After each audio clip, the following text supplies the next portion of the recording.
Et bonjour à tous, c'est Vincent, on se retrouve à nouveau pour un petit épisode de Distant Wars Universe avec le United Quameno Empires. Donc je voulais aller faire un petit tour, donc on voit que les revenus des colonies est pas mal.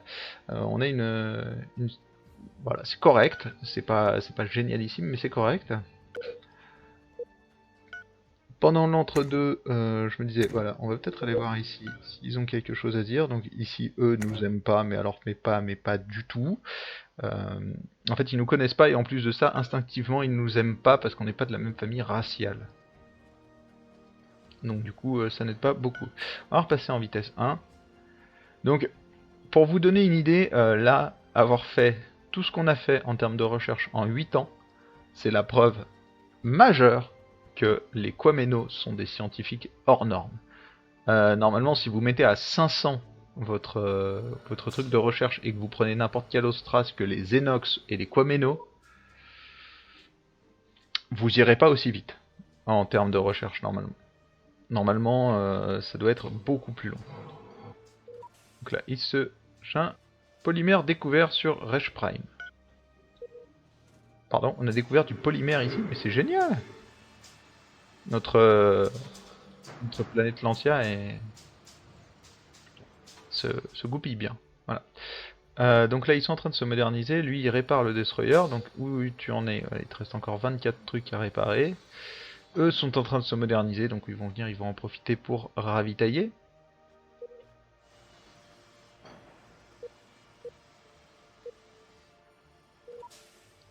Ah, je sais. Oui. Là, on consomme énormément de carburant parce qu'en fait, on est en train de régénérer les boucliers. Ça va se stabiliser dès qu'on aura régénéré les boucliers, normalement. Voilà, il n'y a pas de raison de trop s'embêter là-dessus.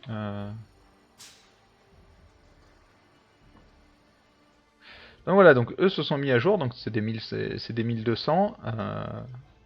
Du coup, ils vont pas bien plus loin, hein. Ils ont juste une autre façon de générer du truc et ils ont été un peu allégés normalement. Ouais.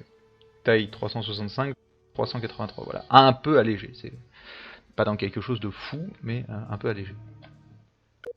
Donc ici, en termes d'armement, donc on a toujours... L'armement, j'avais déjà prévu un long moment quand même. Donc ça, les armes à phytogravitiques propulsent des spasmes d'énergie qui secouent et endommagent la cible.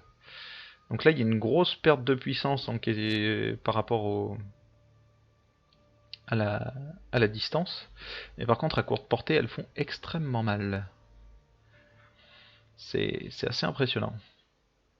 Assez impressionnant. Ouais, par contre, c'est un très très gros. Ça pèse très très lourd, hein. Si on compare les blasters Maxos, il vous faut 4 blasters. Vous pouvez utiliser 4 blasters Maxos. Ce qui permet en fait les blasters Maxos, et ben, finalement ils font plus mal quoi. En DPS. Je précise bien en DPS, pour la même taille utilisée. Du coup on verra. Bah après voilà, ça ouvre différents trucs. Par exemple il y a les tractor beam. Et les tractor beam c'est très intéressant, ça empêche les gens de se barrer. Enfin ça empêche les gens de se barrer. Ça les empêche de trop se barrer quoi. Les armes à champ gravitique projettent un vortex dans l'espace. Le centre de ce vortex est éloigné du lanceur. Le vortex attire à lui les vaisseaux à proximité et leur inflige de terribles dégâts par vibration. What the fuck? Ah, c'est génial! Je pense qu'il y a moyen de faire des trucs assez marrants avec les armes gravitiques. Ce que je sais, de source sûre, c'est que en mettant un Gravitic Distortion Field, donc, euh, en mettant un Gravitic Distortion Field, vous pouvez rentabiliser ces armes-là, les Aera Weapons, donc qui peuvent faire extrêmement mal en zone. Et en fait, vous balancez un faisceau gravitique machin là, et du coup, bah, ça regroupe des vaisseaux sur un seul endroit, et vous balancez des grosses salves de d'éléments d'éléments en zone là comme ça, et ça peut faire extrêmement mal. Voilà, c'était le petit passage. Le petit passage. Donc là, je suis en train de réfléchir à ce qu'on doit faire. Euh, Est-ce qu'on a découvert? Non, il n'y a rien qui est primordial pour notre empire. Par contre, Ah, Cristal d'Emeros, ça c'est pas mal. Il est un peu loin, mais ça peut être intéressant d'y ordonner la construction de quelque chose. Ça, bien évidemment, il nous faut du cacheton, donc on va ordonner la construction de quelque chose là-dessus. Si vous voulez, vous pouvez regarder les astéroïdes aussi. Et là, directement, ça change quoi. On va ordonner quelque chose là-dessus, tout simplement parce que c'est à très haut pourcentage.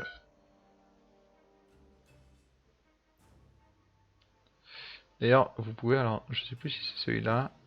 Non, c'est dans ce sens-là. Et là, c'est classé par pourcentage, donc du coup, vous pouvez classer très vite ce qui vous intéresse, où sont les endroits les plus intéressants.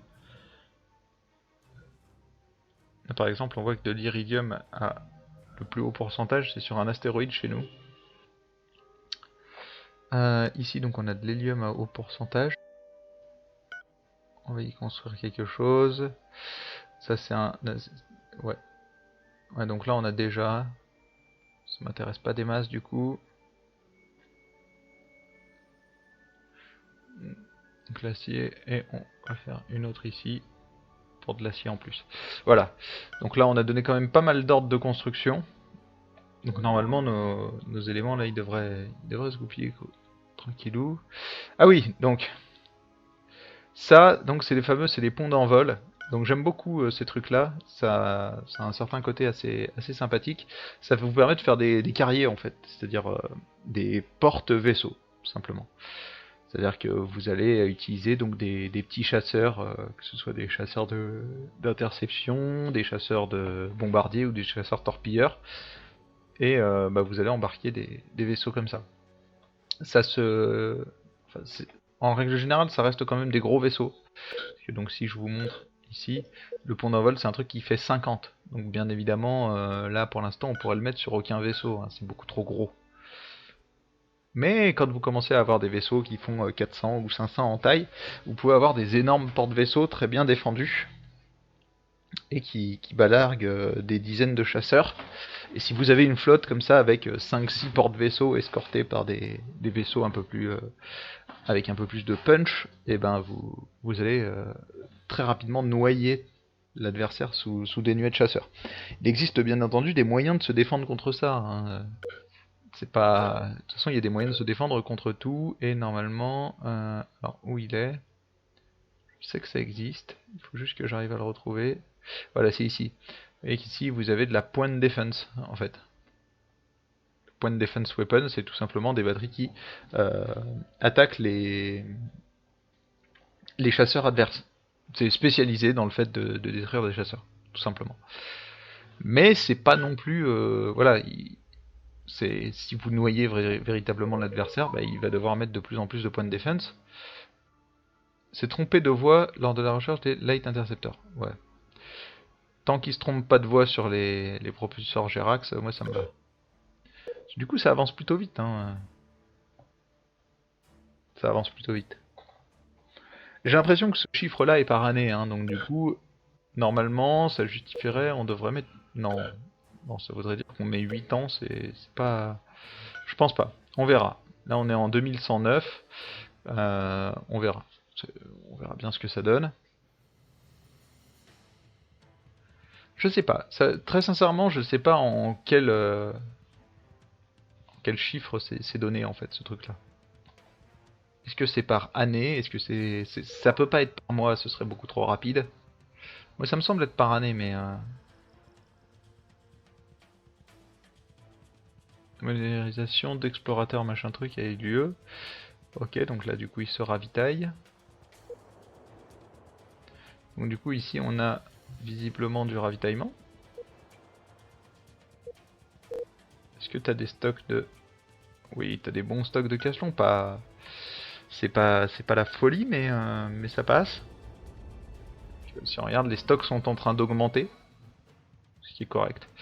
De toute façon, là, ce qui nous intéresse, c'est surtout de commencer à faire des gros stocks d'hydrogène, puisque du coup, c'est ça qu'on va utiliser un max. Et du coup, c'est ici que va nous intéresser un max, parce que là, donc il transporte l'hydrogène. Et donc là, il extrait de l'hydrogène. Et là, c'est de l'hydrogène à très très gros pourcentage. Donc là je rappelle que le carburant c'est primordial hein, bien évidemment, mais que du coup bah, toutes les stations qui extraient eux-mêmes de l'hydrogène, quand on aura changé de générateur, quand on sera passé sur nos générateurs, et bah forcément... Oula, je sais pas pourquoi, hein, on est en pleine journée mais je baille, ça n'a pas de sens. Ouais, bien évidemment, ils pourront s'auto-alimenter, donc on n'aura plus ce genre de problème. Notamment vu qu'on va réduire quasiment par 2 notre consommation pour générer la même quantité d'énergie, on aura aussi de toute façon besoin de moins d'hydrogène. Voilà. De toute façon, je trouve le générateur d'Equameno vraiment très très intéressant. Hein. Là-dessus, faut pas se le cacher. Donc lui, c'est celui qui vient construire sur Quameno 2 un site d'extraction, qu'on va pouvoir exploiter la planète. Ici il y a de la pierre de nécrose donc c'est normal, il retourne. Ouais, alors ouais, là on va quand même faire quelque chose, c'est-à-dire que bon, j'ai pas besoin de me prendre la tête, mais on va construire 5 vaisseaux d'exploration de plus. On les automatisera, c'est sûr, mais très sincèrement là on a besoin de vaisseaux d'exploration. Donc là bien évidemment tout ça c'est pris par... voilà, il y a une bonne partie qui est prise.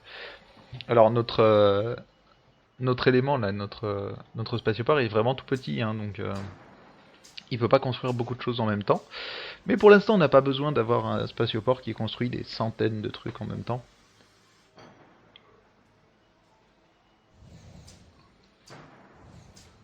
C'est pas tellement l'idée. Donc où est-ce qu'on en est? Si on est à 7 milliards 273 millions,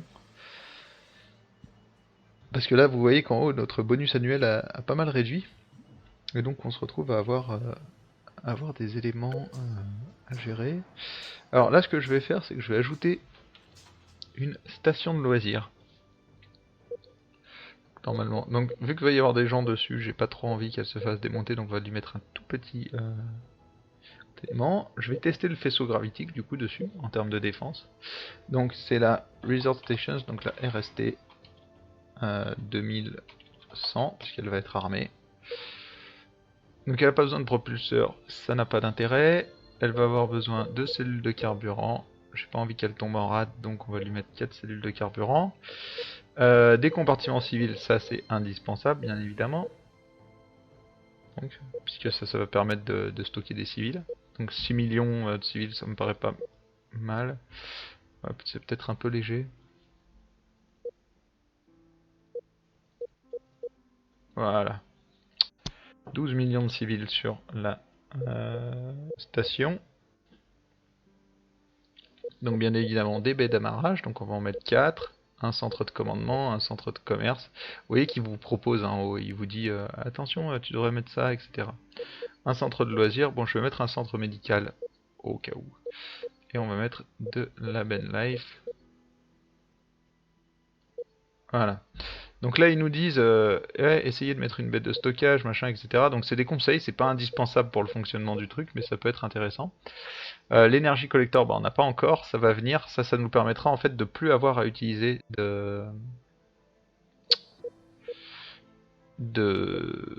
d'énergie, donc de fuel, pour alimenter les besoins statiques de notre base. Ici on voit que, mis à part quand il sert de ses armes, il utilise que 28. Du coup, bah, normalement il n'y a pas vraiment de raison de gérer tout ça. Ça peut être intéressant parce qu'en fait les faisceaux gravitiques ont ils ont une consommation en énergie qui est assez faible. Ça c'est cool. On va lui mettre 4 faisceaux gravitiques. Ça lui fait quand même une bonne puissance de feu. Pas à très longue portée, mais du coup il pourra se défendre. Donc voilà. Bon, du coup elle va nous coûter un peu cher. Et ouais, je veux absolument qu'elle puisse se défendre un peu elle-même contre différents trucs à la con, du style je veux pas qu'elle se fasse défoncer par un bête vert tout pourri ou de ce genre de truc. Quoi. Donc voilà. Et donc ça fait partie des stations qu'on va devoir maintenir nous-mêmes par contre. Hein.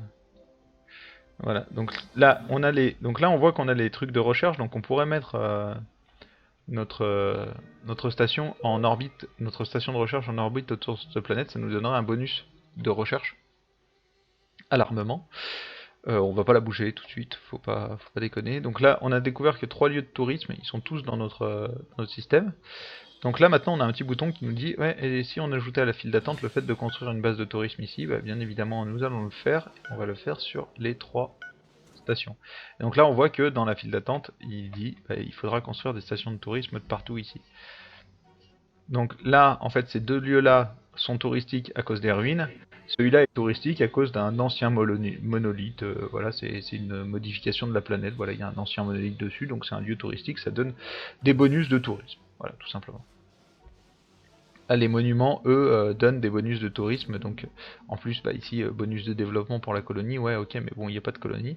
Mais normalement, on doit pouvoir trouver exactement combien ça fait. J'avoue de ne pas avoir trop suivi. Voilà, bonus de développement. Ouais, mais en fait, il n'y a pas de colonie, les mecs, là-dessus. Mais bon, ça pourrait, hein. Vous pouvez trouver des ruines sur une planète qui a vraiment un intérêt à être colonisée, quoi. Euh, le mec a accompli sa mission. Oui, parce qu'en fait, il a fini d'être construit, tout simplement. Voilà, donc les mecs vont se mettre, là, les différents vaisseaux d'exploration, au fur et à mesure qu'ils vont se sortir, ils vont... Oui. Mouvement vers l'Antia Spatioport. Mets-toi... on va peut-être pas se faire chier, c'est-à-dire que ici les vaisseaux d'exploration, hop hop hop, voilà, comme ça ils vont sortir, ils sont directement en automatique. Donc voilà, donc là normalement, voilà, là on a une bonne pelletée de vaisseaux d'exploration. Donc ils vont se déployer un peu de partout, et ils vont commencer à explorer. Donc là on voit que du coup bah, on en a un qui se rend là. Bon, ça n'avait pas d'intérêt vu qu'il n'y a qu'une seule étoile. Alors c'est assez marrant hein, parce que des fois vous avez des étoiles comme ça. Alors ça n'arrive pas sur ce genre d'étoile, mais est-ce que je peux vous en trouver une? Est-ce qu'il y en a une qui traîne quelque part? Là. Ça, donc, c'est une étoile à neutrons, et souvent c'est des lieux touristiques. Donc voilà, des fois vous pouvez tomber sur des éléments comme ça qui n'ont rien à proprement parler, donc pas très intéressants, mais qui finalement bah, le sont parce qu'ils ont un autre intérêt que de vous proposer des planètes ou des trucs comme ça. Il faut pas... enfin, le tourisme, c'est pas à négliger, même dans notre cas, à nous, parce que bah, ça permet d'avoir des bons revenus en plus. Hein. Dès que vous avez des gens qui viennent faire du tourisme sur vos bases, que ce soit vos gens à vous ou des gens à d'autres, bah, ils vont vous payer une petite partie. Alors, je crois qu'on le voit. C'est où? Non, c'est pas ça, donc ça c'est la valeur.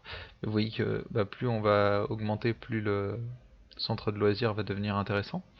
Mais normalement, ils doivent passer par le centre de commerce, je suppose. Donc ils doivent... je sais pas exactement comment est calculé le revenu du tourisme, tout ce que je sais c'est qu'en fonction du nombre de personnes qui viennent, vous allez toucher de plus en plus d'argent. Et des fois ça devient un revenu vraiment énorme. D'où d'ailleurs le fait que vous avez une race, alors je me rappelle plus du nom, mais c'est les Sécuranes je crois. Vous avez une race qui est spécialisée dans le tourisme et qui génère souvent des tonnes d'argent, donc moins que les Ticanes qui eux sont spécialisés dans le commerce mais qui ont vraiment des bonus de fou au commerce. Mais quand même, voilà, ça permet de faire un truc de fou. Donc ça c'est l'éditeur de jeu, bien évidemment on s'en occupera pas. Donc là il y a une gazeuse, non ça c'est une rocheuse, donc il n'y a pas de gazeuse ici, donc déjà c'est... Voilà, je vérifiais, mais bon, il n'y a pas de colonie. J'aime bien quand il y a une colonie qui ait la possibilité d'avoir une planète gazeuse avec du caslon dessus. Ou en l'occurrence, bah nous, plus tard, ce sera de l'hydrogène, mais ça reste sympathique. Ici, il n'y a rien. Ici, il a découvert, ouais, il a découvert quelques petits trucs. Voilà, donc on s'étend, on s'étend. Donc normalement, plus notre colonie va grandir, plus ce cercle d'influence va grandir. Donc plus on va gober d'étoiles dans notre sphère d'influence. Et donc plus il y a d'étoiles, donc de systèmes solaires, qui vont être pour l'adversaire jugés comme étant à nous, et donc ils pourront pas coloniser. Et d'ailleurs, ils vont normalement pas construire de stations de tourisme, pas construire de stations d'extraction, etc. sans qu'on ait d'accord avec eux. Donc ça peut être intéressant plus tard quand vous avez déjà exploité tout ce que vous vouliez exploiter en termes de sources riches, on va dire. Si vous voulez pas vous faire chier, vous pouvez laisser, voilà, donner des droits miniers sur chez vous et du coup ils vont venir miner chez vous, etc. Bref, ça peut être assez intéressant. Bon, moi je préfère, en règle générale, je préfère gérer mes stations moi-même. Voilà. Mais bah, ça peut se gérer, hein. Alors, regardons. Bon, de toute façon, on va arriver sur la fin de l'épisode. Donc on voit qu'on est déjà à 25% là sur l'hyperpropulseur Gerax. Donc bien évidemment, il va nous falloir un peu de temps. Là, ce qui va le plus gros problème là, ça va être d'essayer de faire remonter un peu nos revenus parce que j'ai pas envie de remonter les taxes tout de suite. Je trouve que cette station, c'est pas, enfin cette colonie, c'est pas encore assez développé. J'aurais bien voulu être au-dessus des 10 milliards au moment où je remontais les taxes. Alors c'est assez chaud, hein, avec les Quameno, ils ont vraiment une croissance qui est dégueulasse de base. Donc du coup c'est assez chiant. Notre chef de fraction a augmenté son... Ok, c'est cool, c'est cool. Voilà, donc lui il augmente toujours ses éléments. Toi tu as l'Antia, hop, transfert à l'Antia, on sait jamais, hein. Donc lui il commande l'Iron Leader mais c'est vraiment un loser. Ouais, c'est pas grave. Bon, du coup, on va s'arrêter là. Donc, c'était le dernier épisode de la semaine. Je sais pas si vous avez remarqué, mais en fait, la diffusion de Distant World Universe est couplée avec la diffusion de Dominions 4. Tout simplement parce qu'il me fallait un anneau pour Dominions 4. Et, euh, et du coup, bah, je trouvais intéressant d'avoir les deux. Voilà, c'est-à-dire qu'à midi, la semaine, donc du lundi au vendredi, vous avez du Distant World Universe. Le week-end, vous avez du Dominions 4. Donc voilà, donc du coup, on se retrouvera la semaine prochaine. Nous constatons une recrudescence des... Hop. Alors attendez, on va se retrouver là, je vais reprendre ce que j'étais en train de dire après. Et voilà, donc le Acadian Empire. Et là, eux, ils ont rien à nous. Voilà, donc les deux sont à une grosse puissance de feu, donc ça risque d'être chiant. Mais voilà, donc là on a découvert déjà une race qui est un peu plus évoluée que celle-ci. Et qui normalement est de la même famille que nous, famille amphibienne, voilà, on est tous les deux des amphibiens, donc normalement on va bien s'entendre. Eux et nous, ça devrait plutôt le faire. Donc voilà. Je vais laisser le jeu en pause du coup pour éviter d'être réinterrompu par toutes les interruptions qui peuvent avoir lieu dans le jeu. Donc voilà, donc vous aurez du Distant World Universe la semaine, du Dominions 4 le week-end. Je suis toujours en train de réfléchir à stabiliser un rythme de diffusion. Je sais pas encore trop. Ce qui se passe, c'est que je travaille sur d'autres projets en même temps, toujours pour la chaîne YouTube, hein, mais je travaille sur d'autres projets en même temps. Et donc voilà, en tous les cas, dès que ce sera fixé, dès que j'aurai vraiment un programme de diffusion fixe, vous serez au courant, je ferai une petite vidéo où je présenterai le programme sur la chaîne. Mais voilà, sachez que bah, j'y réfléchis, et donc si vous avez, si vous souhaiteriez voir des changements dans la façon de programmer, etc., bah, n'hésitez pas à me faire vos retours, vos remarques, etc. Euh, J'essaierai d'en tenir compte, bien évidemment, je tiens aussi compte de ma face, je tiens mon emploi du temps privé aussi, hein, à côté, mais, euh, mais voilà, n'hésitez pas, hein, si vous voulez voir plus de tels jeux, voir des diffusions, par exemple, si vous voulez plus de Dominions, ou voir du Dominions aussi la semaine, ou voir un peu moins, inversé, bref, ce genre de choses, n'hésitez pas. Ce qui est sûr, c'est que euh, on va essayer de stabiliser au moins 2 créneaux par jour. Donc le créneau de midi et le créneau de 19h.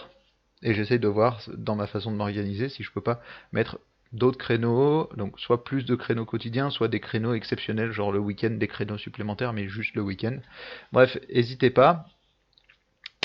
Toute remarque est bonne à prendre et bonne. C'est toujours intéressant d'avoir des retours des gens qui nous regardent, tout simplement, puisque je fais ça autant pour vous que pour moi, puisque moi je prends énormément de plaisir à le faire, et ça me fait plaisir d'avoir vos retours, et donc ça me fait plaisir de vous donner de plus en plus de contenu. Voilà. Bon, du coup c'était une conclusion un peu longue, mais du coup on se retrouve lundi pour la suite des aventures sur Distant Worlds Universe avec le United Quameno Empires. Voilà, j'espère que vous avez apprécié cet épisode et cette semaine. Moi, je vous souhaite un très bon week-end et à lundi.